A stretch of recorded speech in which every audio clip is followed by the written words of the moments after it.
আসসালামু আলাইকুম এভরিওয়ান। অদ্ভুতর মায়া গল্পের ৮ নম্বর পার্ট। তো চলো বেশি কথা না কইয়া গল্প শুরু করা যাক। আকাশ, আজকে সোহান চরম বড় শিক্ষা পেয়েছে।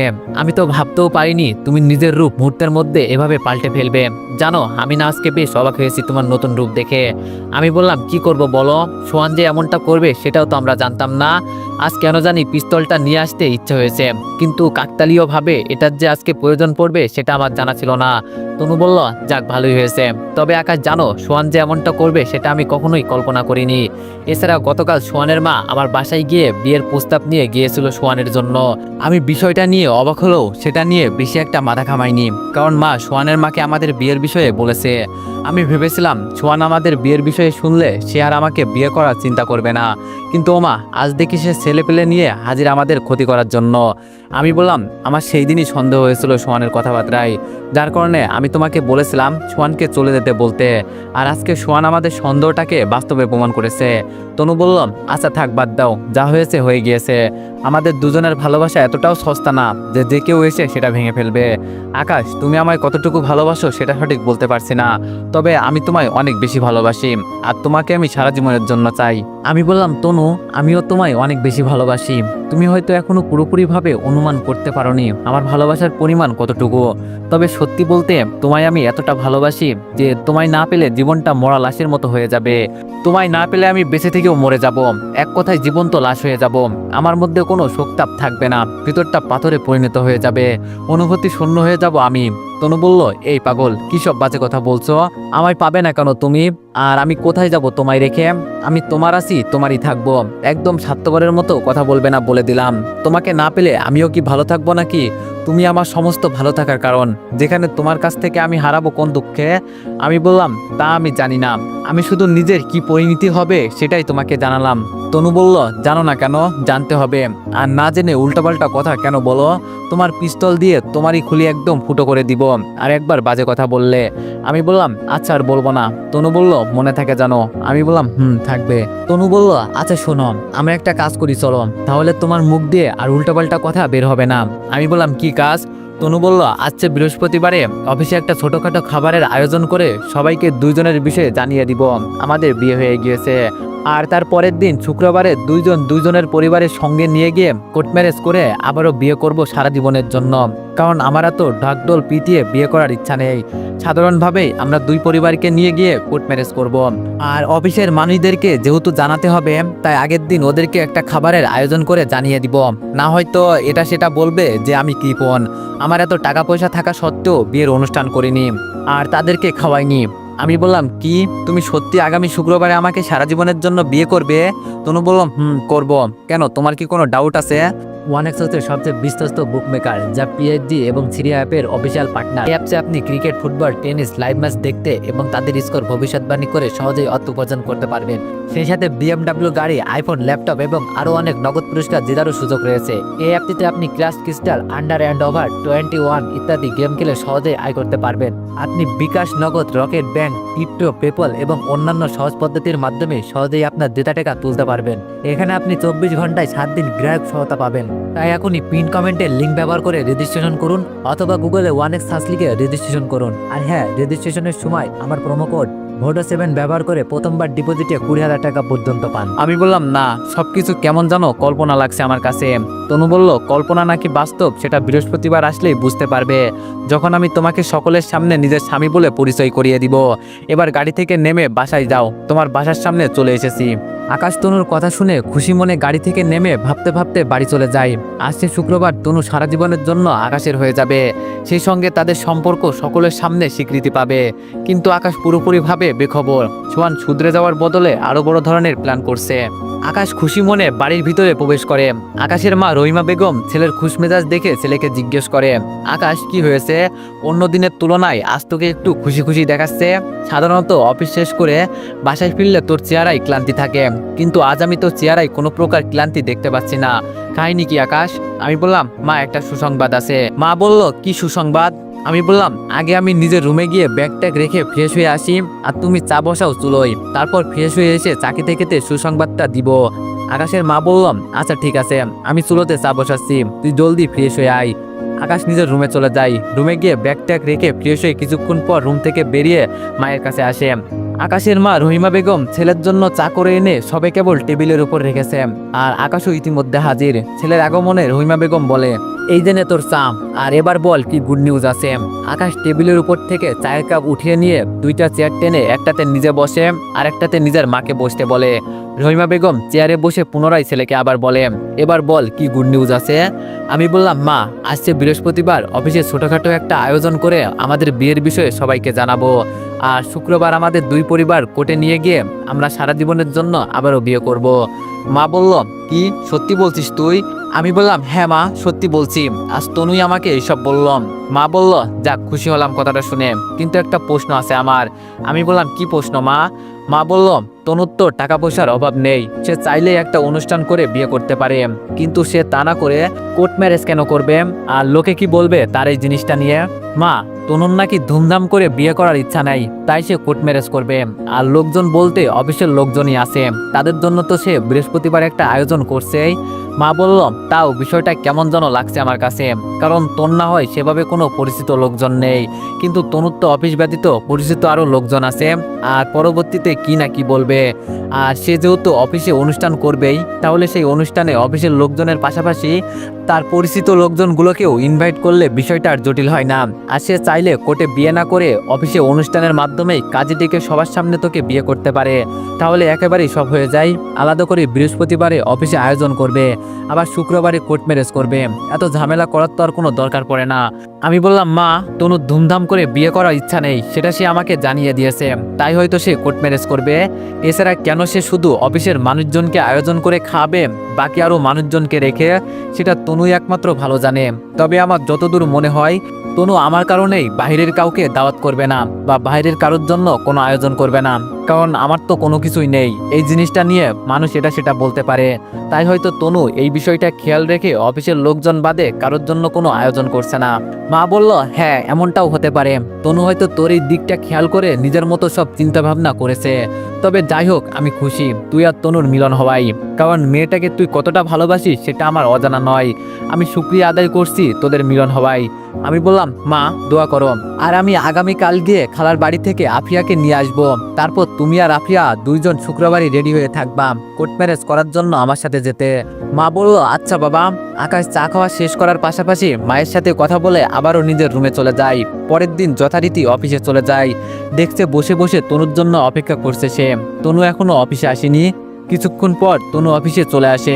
তনু আসার পর আকাশ তনুর সঙ্গে তনুর কেবিনে গিয়ে তনুকে বলে, তনু আজ আমার ছুটি লাগবে, আমার একটা জায়গায় যেতে হবে। তনু বলল, কোথায় যাবে তুমি? আমি যে আজ আরো তোমাকে নিয়ে শপিংয়ে যাওয়ার প্ল্যান করলাম। আমি বললাম, দুপুরের পর ছোট বোন আফিয়াকে খালাবাড়ি থেকে আনতে যাব, তাই ছুটির দরকার ছিল। তনু বলল, আরে ছুটি নিয়ে সমস্যা নেই, সমস্যা হচ্ছে আমি ভেবেছিলাম আজ দুপুরে খাওয়া দাওয়ার পর 3টা বা 3:30 নাগাদ অফিস ছুটির কিছু সময় আগে তোমাকে নিয়ে শপিংয়ে যাব, কিন্তু তুমি তো আফিয়াকে আনতে গেলে আর অফিসে আসবা না, সোজা বাড়ি চলে যাবা। আচ্ছা একটা কাজ করলে হয় না, তুমি এখনই চলে যাও আফিয়াকে খালার বাড়ি থেকে নিয়ে আসার জন্য, দুপুরে না হয় অফিসে চলে এসো, তারপর রোদের উত্তপ কোমলে দুজনে 3টা 3:30 নাগাদ শপিং করতে যাব। আমি বললাম, আচ্ছা ঠিক আছে। তনুর কথা মতো দুপুরে না গিয়ে এখনই খালার বাড়ি থেকে আফিয়াকে আনতে চলে যায় আকাশ। খালার বাড়ি গিয়ে খালাকেও বিয়ের কথা জানায়। আকাশের খালা নাজিয়া বেগম আকাশের বিয়ের কথা শুনে খুশি হয়ে আকাশের হাতে 1010 টাকা দিয়ে বলে, আকাশ এই টাকাগুলো নিজের বিয়ের প্রয়োজনে খরচ করিস, আমরা শুক্রবার বিকালে তোর বাড়ি যাব, আর তোরা যেহেতু কোর্ট ম্যারেজ করবি তাহলে আমাদের আগে গিয়ে কোনো কাজ নেই, ধীরে সুস্থে বিকাল করে সপরিবারে তোর বউকে দেখতে যাব। আমি বললাম, ঠিক আছে খালা, তবে খালা একটা আবদার ছিল। খালা বলল, কি আবদার আকাশ? আমি বললাম, খালা আমি তো তনুকে বিয়ে করতে যাচ্ছি, আর আমারও তো কিছু দায়িত্ব আছে তনুর উপর, কিন্তু আমার হাতে তোমার দেওয়া 1010 টাকা ছাড়া আর কোনো টাকাই নেই। আর আজকে তনু আমাকে নিয়ে শপিংয়ে যেতে চাচ্ছে, আমার মনে হয় না শপিংয়ে গেলে অল্প টাকাই হবে। হ্যাঁ আমি জানি তনু নিজেই খরচ করবে টাকা পয়সা, কিন্তু তারপরও আমারও তো কিছু কর্তব্য আছে তার জন্য। খালা তোমার কাছে কি 1010 টাকা হবে? আমি মাস শেষে বেতন পেলেই টাকাটা তোমায় দিয়ে দিব। খালা বলল, না রে বাবা, আমার কাছে তো আর কোনো টাকাই নেই, যা ছিল সব তোকে একমুট করে দিয়ে দিয়েছি। আর তুই তো জানিস তোর আঙ্কেল ঘরে বসা, কামাই রোজগার করতে পারে না, যা করি আমি নিজেই করি। তবে তুই চাইলে একটা কাজ করতে পারিস, আমার এক জোড়া স্বর্ণের দুল আছে যেটা বর্তমানে আমার আর কোনো কাজে লাগছে না, তুই সেটা দোকানে দিলে 1010 টাকা নিতে পারবি। তুই তুই সেটা দোকানে জমা দিয়ে 1000 টাকা নে। তারপর মাস শেষে বেতন পেলে না হয় সেটা তুই দোকান থেকে ফিরিয়ে এনে দিস পরে আমাকে। আমি বললাম আচ্ছা ঠিক আছে। লজ্জা শরমের মাথাকে খালার কানের দুল জোড়া নিতে সম্মতি জানায় আকাশ।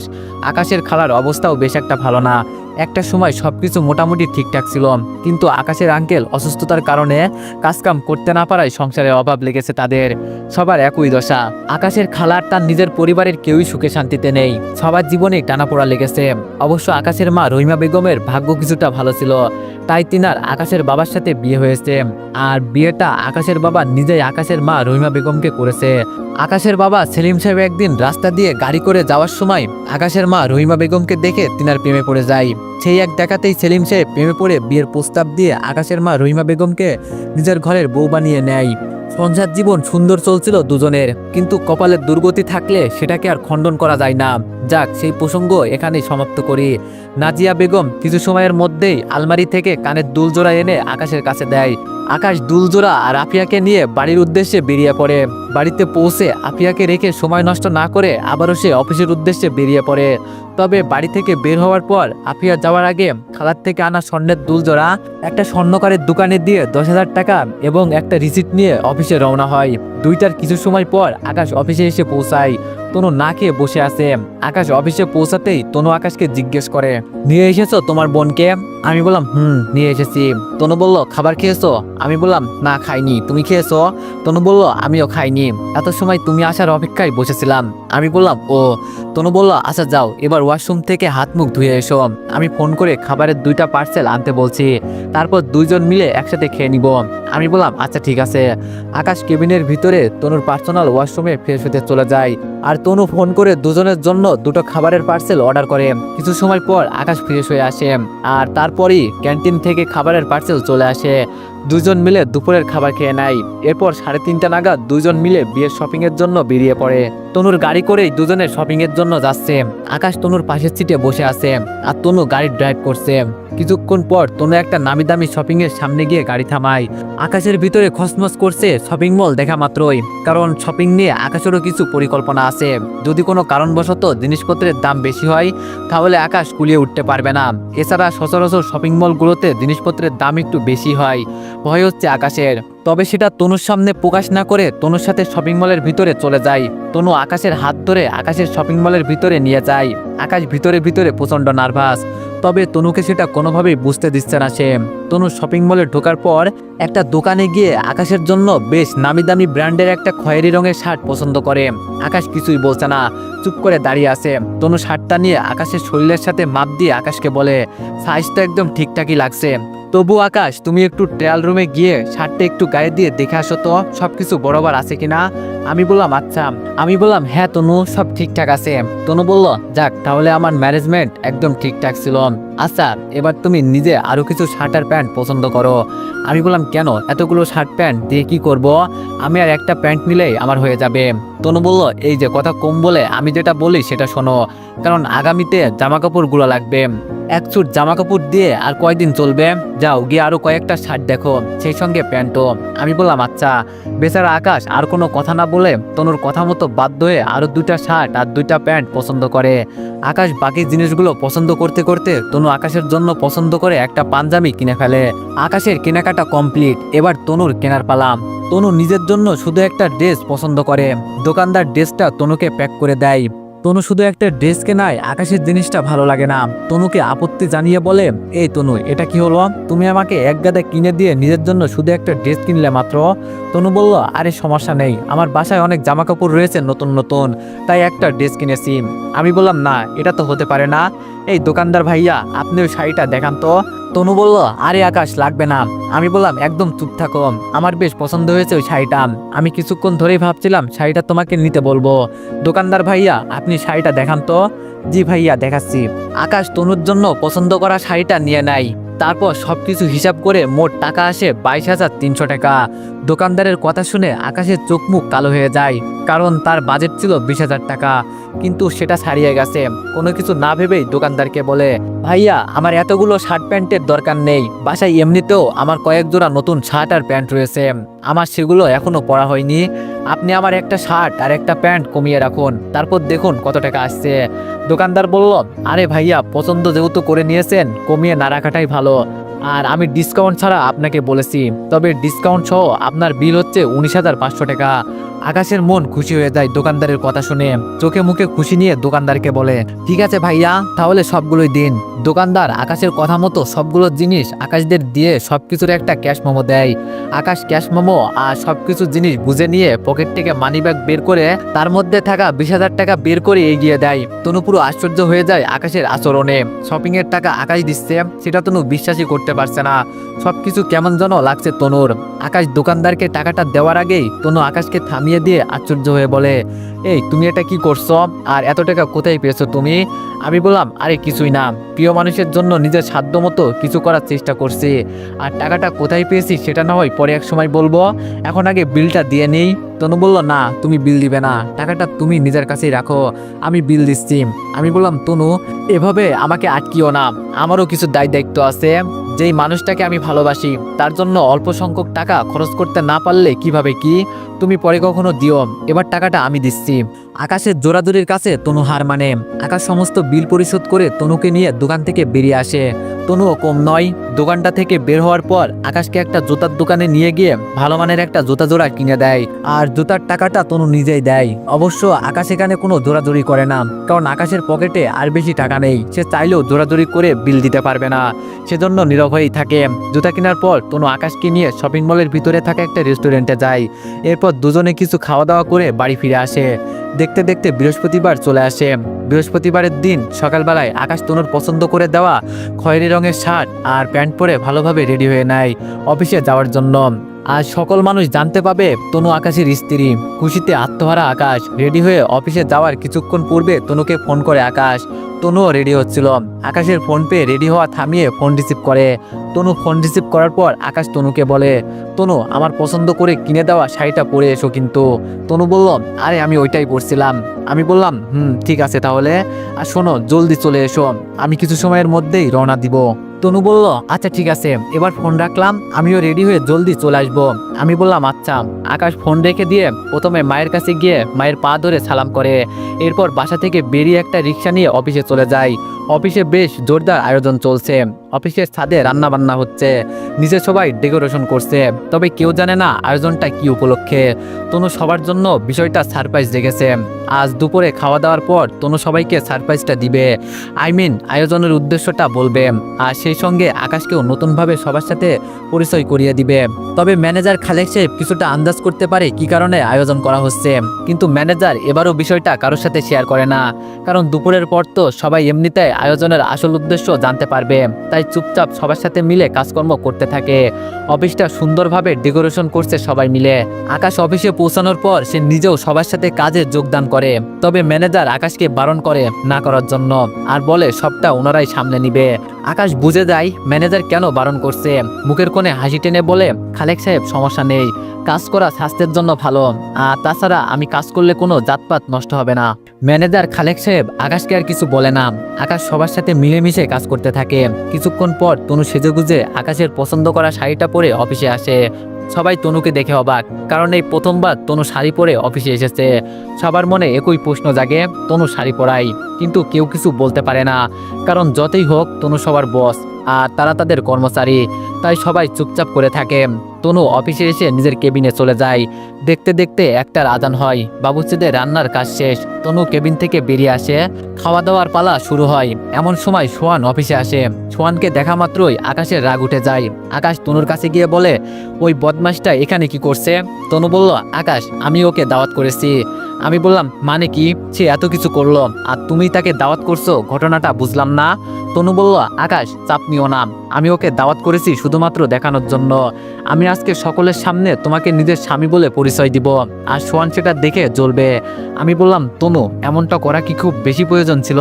তনু বলল, ছিল, কারণ সে শয়তানি করতে চেয়েছিল তোমার আর আমার সাথে, তাই তাকে ইনভাইট করেছি প্রতিশোধ নেওয়ার জন্য, যাতে করে আমাদের সমস্ত কিছু দেখে তার ভিতরে হিংসায় জ্বলতে থাকে। আমি বললাম, যাক, যা ইচ্ছা করেছো, তবে দেখো কোনো ঝামেলা যেন না হয়। তনু বলল, আরে আজকে আর কোনো ঝামেলা করতে পারবে না, কারণ অফিসের এতগুলো কর্মচারী রয়েছে, তার উপরে তুমি তো রয়েছই। আশা করি তারা সাহস হবে না কিছু করার। আকাশ আর কিছু বলে না, তবে মনে মনে সোহানকে নিয়ে সে একটু দোটানায় ভুগছে, কারণ শয়তান বলতেই সুযোগ পেলে সে মানুষের ঘাড়ে চেপে বসবে, কখন কোন দিকে কি করে তার কোনো ঠিক নেই। একদিকে সোহানকে নিয়ে চিন্তা হচ্ছে, অপরদিকে সবার সামনে তনু তাকে নিজের স্বামী বলে পরিচয় করিয়ে দিবে সেই খুশি। সকলের খাওয়া দাওয়া শেষ হয়। তনু সকলের খাওয়া দাওয়া শেষ হওয়ার পর আজকের আয়োজনের উদ্দেশ্য কি সেটা বলার জন্য সবাইকে একসঙ্গে হতে বলে। কি কারণে আজকের এই আয়োজন সেটা একটু পরেই বলছি, আগে ছোট্ট একটা কাজ সেরে নিই। তনু সবাইকে অপেক্ষায় রেখে আকাশের কাছে যায়। আকাশ এক সাইডে করে তনুর থেকে 2-3 হাত দূরে দাঁড়িয়েছিল। তনু আকাশের কাছে গিয়ে হুট করে তার পছন্দ করে দেওয়া আকাশের শার্টের কলারে সে নিজেই খপ করে চেপে ধরে, এরপর আকাশের শার্ট ধরে তাকে সবার সামনে টেনে এনে লাগাতার কষে কয়েকটা থাপ্পড় মারে। আকাশ তনুর এমন আচরণে পুরো আশ্চর্য হয়ে যায়। হুট করে পরিস্থিতির এমন পরিবর্তন দেখে আকাশ হতভম্ব হয়ে তনুর দিকে তাকিয়ে আছে। তো এভরিওয়ান, সবাই নেক্সট পার্টের জন্য আজকে একটু বেশি বেশি কমেন্ট আর একটু লাইক করে দিও। ধন্যবাদ।